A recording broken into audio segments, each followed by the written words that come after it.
I've been obsessed with buying Beatles albums lately. Yeah, my friend told me I needed help, but I've already got that one.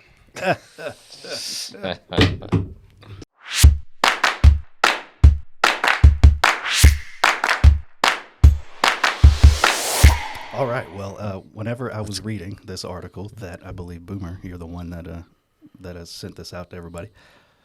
Survey finds that Americans are wildly misinformed on the housing market. And when I read that, my first thought was, I think you could take off on housing market and it would still be They're just wildly misinformed. yeah, very accurate. On everything. I read this as like a media piece, not so much real estate. But we don't talk about media, we talk about real estate. So many Americans falsely claim that today's rates are higher than ever. Strange, right? We talked about historical rates and such, but if you consider that 43% of buyers are millennials, it would make sense that the last time we had rates like this, they were kids. They were playing Tony Hawk, Pro Skater, Yeah. the video game. I was gonna say, what's Tony Hawk? Yeah, I got to fill you guys in. So it makes sense to me why they would think that, right? But I do hear older generations too say the same thing. I'm not sure about that. Why do you think that might be? Old age, they don't remember well. Fair. I mean, okay. no, really, we've beat this horse in the 80s. We had 16, 17, 18%. I bought my first house in 2008, and I had 5%. So that was lower than what it was now. I don't know what it was in the years between 08 and 2020. Michael probably remembers those rates. So in 2008, the average 30-year rate was 6.03. 2007 was 6.34. So that's where we're at right now. Kind of in the realm. So seems strange to me that people buying then and prior would think that today's rates are unprecedented. There is a term called recency bias. That is what we're dealing with. Mm-hmm. We can only remember the most recent information. And so most recently, 3% felt really good. 4% was like, ooh, that's a little high. 7% is like, oh my gosh, I can't believe we would pay that. The title of the article says, Survey finds Americans are widely misinformed on the housing market. Well, they might be misinformed because we also move in a very fast society, like you're talking about. So they read the headline and they don't actually read the report. Mm-hmm. You know, foreclosures are up 400%, but only because there was 0 or there was 1 last month and now there's 4, so it's up 400%. If you read the headline, you think the sky's falling. If you read the article, oh, that's what that means. In the article, it says the median home price in December for the country was $388. Well, before we turned the mics on here, we were talking about the numbers, and depending on how you pull the data, it might look like it's actually $230 in Dalton, or it might be $262 in Dalton, depending on how you pull the data. So median home price is different than average. $388 in the country is different than Whitfield County, and different than zip code 30720, different than all of the Dalton MLS. So it really depends on how you pull the data. Mm-hmm. And you can read the article to actually understand the data. So you can get misinformed real quick. We had another agent in here 5 seconds ago that just said, hey, I'm looking at this report, and it said that the median sale price in zip code 30720 was $479 last month. Well, they had a third of the data. Yeah. They picked the top third and looked at like 11 sales, like, oh, that's the median. So it's easy to be misinformed, right, even if you're in the industry. I also think part of the problem now is people that didn't pull the trigger and buy when rates were 3.5%, mm-hmm, now are shopping in the 6%, mm-hmm, and they can't look at the same thing they looked at 3%, mm-hmm, and it's like, oh, well, then I'm not buying a house. Well, it's easy to be frustrated in that position for sure. 70% of the people that shopped last year were unsuccessful in buying a house. 70%, 7 out of 10. So those numbers carried over to this year, with the people that are ready this year to buy also. Mm-hmm. So there's more demand. So like you said, 70% of Americans who plan to buy last year did not succeed. That is a huge amount of people. And I was thinking about that, like the idea of like, I want to buy a house, and then once you get going, figuring out, oh, I can't actually buy what I want. Like why might that be? And I think there's this disconnect between the price of the house, like $400,000. That means nothing to most of us. Right? Mm-hmm. What really matters is a monthly payment. So if you're shopping based on a monthly payment and you're on Zillow and it tells you that your monthly payment is $1,500, of course it thinks that you're putting 20% down.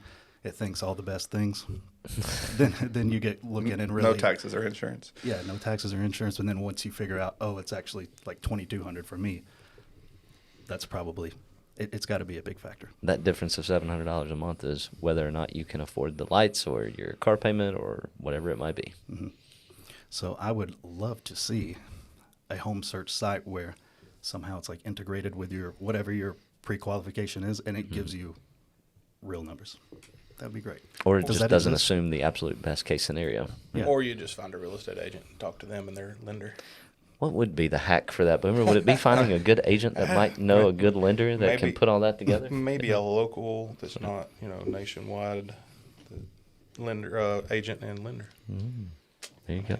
I think there's just an unrealistic expectation of the cost of buying a home. I think people, a lot of those 70% probably haven't bought before, didn't understand what the parameters are to buy a home.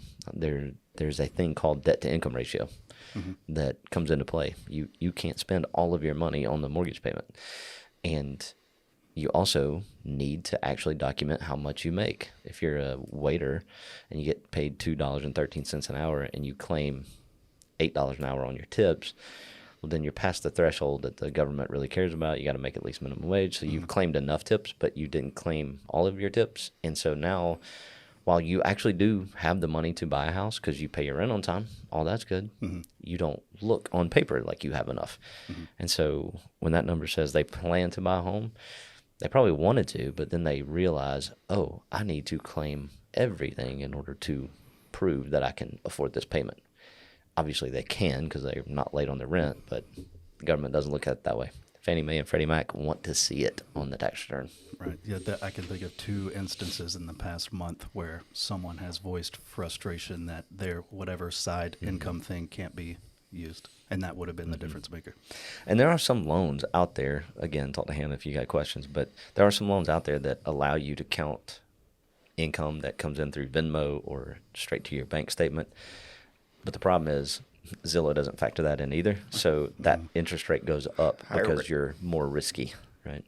Just for a second to jump back to the average or median national price. I just want our listeners in Northwest Georgia to realize that we're over $100,000 cheaper than the national average very to good buy a point. house in this area. So they are expensive, no doubt. Not arguing that. But if you get 30 miles outside of this area without, going to Alabama, then you're paying substantially more for the same house. So Right. I And just I've said that a lot lately, as well as now that we're getting back into the swing of actually getting seller closing credits, things like that. Just explaining to someone like the fact that you are buying this house right now with a USDA loan with 0 down payment, and it looks like the seller might be willing to pay your closing costs. That's cheaper than rent. It's like no security deposit if you think of it that way. Like, how is this? I'm not going to say forget what the house costs, but it goes back to what does $250,000 really mean to you? If you can afford the monthly payment and you are not coming out of pocket, this is a wonderful situation. In 2022, in January 2022, the market felt like it was hot. The prices felt like they had been going up tremendously, which they had. And then you fast forward, in that moment, if you said, you know what, I'm going to wait a year and buy a house in January of 23, I just did the numbers. The price went up 6.8% year over year from January 22 to January 23. The interest rate went up from whatever it was, 3 point something to now 6.3, right? And then also the size of the house, the median size of the house went down. So your price per square foot, the value that you got went down. So not only is the actual cost more, that top number that you're talking about, the payment is more because the interest rate's higher, and you got less house. Right. The price per square foot is even higher. So how do you know when you should buy and when you should not buy? How do you try to time the top of the market? It's virtually impossible. We do this every day. I did not think that the sale price in January of 23 would be higher than the sale price of January 22. And I've studied this for 20 years. So there's just no way to be able to predict the top of the market. So to your point, am I paying $1,200 a month in rent? Okay, what can I buy for $1,200 a month in payment? There's your answer. It really shouldn't be, oh, is this the top or not? It really should be, what can I afford, and does this make sense for me personally? It's always a personal decision. Right. All right, 2/3 of Americans expect a housing crash. Redfin predicts a 4% drop, hardly a crash. What do you think, Boomer? It's going to crash, boom. Yeah, it's going to be a fender bender. We're going to have to get the nail polish out and paint the The- bumper. That's the crash. We're going to paint the bumper with some nail polish. Seriously, 4%, 5%, 10%. If it crashes in prices, go down 10% in the next 90 days. That would be unprecedented. That would feel like a crash. That would feel like a crash. But really, let's put the numbers to it. You got a $250,000 house, 10%, is 25 grand. 25 grand on 30 years. What are we talking? 100 bucks a month? 150? Yeah. It may be. Doesn't make that much of a difference. It's, You're right. yeah, I mean, in that picture, because like Corey said, we shop monthly payments. Mm-hmm. And if you're, and back to what you said, you can write off your interest if you're paying $1,200 a month, and then you start buying and paying $1,300 a month versus rent, and then you write that interest off on your taxes at the end of the year. Your money ahead. But I mean, 10% is a lot of money. The bigger the house, obviously, if you got a $500,000 house, then you're losing 50 grand. That's a seller. But I mean, really, we've got demand. 70% of the people that wanted to buy a house last year still want to buy a house this year. True. And in Whitfield County, northwest Georgia, nobody's building houses fast enough for the demand. It's hard to have a crash too when you have 172 active listings That's on the correct. market and 144 that are under contract. It's really hard to have a crash that way. It's hard to have a crash. And I mean, how many agents are there in the MLS? 300? 340. Yeah. So we've got half a listing per agent. Yeah. You might cut through that. Well, this was interesting too. There was nearly 30 million Americans that plan to buy a house in 2023, and only 6 million existing homes sold in 2021. There you go. Let's- 6 million in 21. There's probably 4.1 million in 22. Somewhere between 4 and 5. I feel like the last number that came out was in December, and it was 4.0 million annualized. So much slower market in 22, but still 4 or 5 or even 6 versus 30 million that want to. I wonder where they get the 30 million. That seems like such a high number. That's 10%. The other thing about a housing crash I was going to say is the unemployment rate's 3.5%. Man, everybody has a job. Everybody has money to spend. Now, do they want to spend it on rent, or do they want to spend it on buying a house or a new Beamer, whatever? It's really hard to have a crash when your unemployment rate is 3.5%. We had a crash in 2007. The unemployment rate went up to 13 really fast.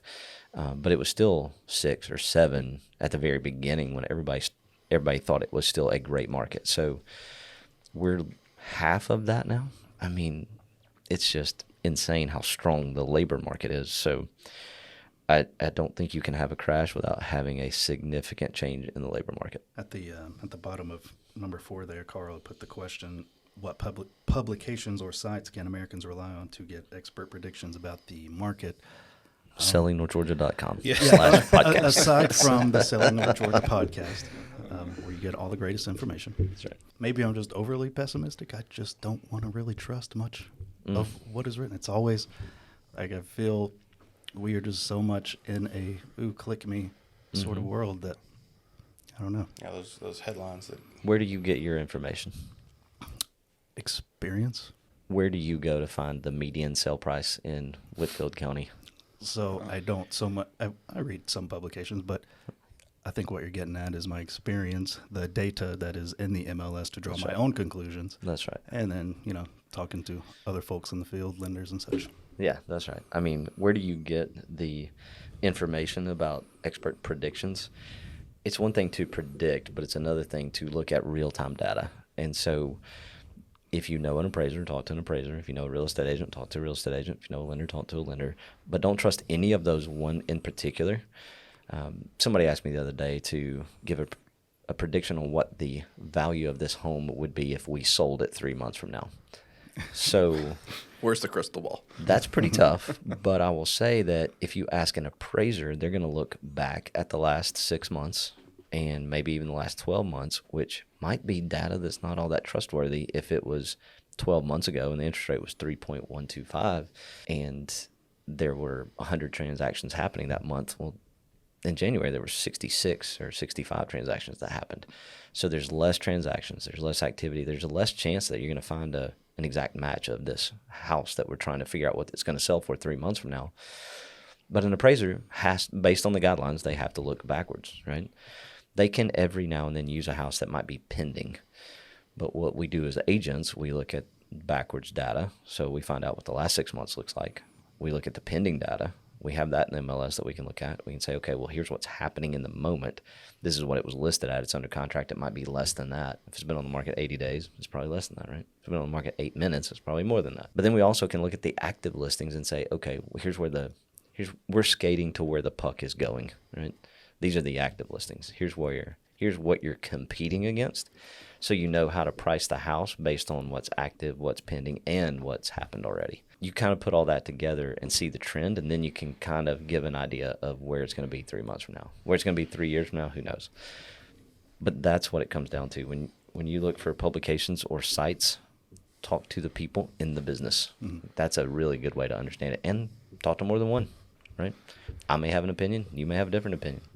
So that's another place. I will also say that we as agents have places like inman.com that we can go to that kind of inform our opinion of what's going on in the market. We have coaches. Tom Ferry is an example. We work for Keller Williams, so they have the MAPS coaching. That's an example of people that we can talk to that have insider knowledge. For the public, I mean, you can literally Google real estate news, and Google will put an app on your phone and allow you to curate what articles you want to read. Mm-hmm. And then if you read enough of those articles, you'll have a more informed opinion than if you only watch CNN or if you only watch Fox Business, right? Mm-hmm. Like you get one side of the story, but if you listen to all of them, you get a more complete picture. Also keep in mind that there is just a negative bias in the news because they know that gets more attention and sells more ads. So keep that in mind too. Yeah, it's probably a little less negative than what the media is going to tell you. So always try to get the compilation of all of it and then move that needle a little more to the positive side because that's probably where reality is. Yeah. Everybody loves a good story. That's right. Hey guys, Editor Carl here. So we actually forgot to record an outro for this week's episode. So instead of an outro, please enjoy this montage of cute cats and kittens. Okay, thanks for watching.